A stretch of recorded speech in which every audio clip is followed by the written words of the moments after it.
بسم الله الرحمن الرحیم حامده و مصلیه.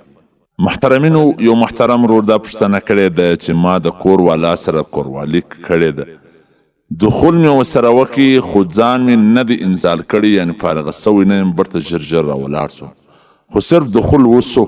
نو آیا دغه زما روژه ماته سوه او که نه سوه؟ محترمینو، که چیرې یو سړي د خپل کور والا سره صرف دخول وکړي، صرف هغه چې کوم هغه د خپل اعضای تناسل د ذکر چې کوم هغه شفه ده هغه سره هغه داخله کړي، نو د دغه سړي روژه ماته سوله، قضا او کفاره دواړې باندې سته.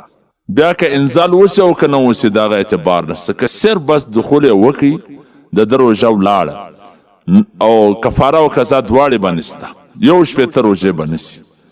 که چیرې کور والا هم ورسره راضي وله نو د هغې روژه هم ولاړه او کفاره او قضا دواړې په لازمه دي. او که هغه نه ورسره راځي، صرف پر هغې باندې پر کور والا قضا سته، کفاره باندې نسته.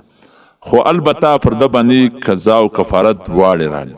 په حواله سره ده خلاصة الفتاوا جلد نمبر اول صفحه نمبر 259، هدایه جلد نمبر اول صفحه نمبر 201، د روژې د مسایلو انسایکلوپیډیا صفحه نمبر 132. محترمینو، انزال شرط نه دی چې خامخا به انزال کیږي. دی وایي که زه انزال سوی نه یم، چې صرف دخول وسو او بس بلا روژه ولاړه، قضا او کفاره به دواړې راوګرځوي. والسلام. ستاسو د دیني پوښتنو ځوابوونکی مولوي عبدالرحمن سمین صاحب.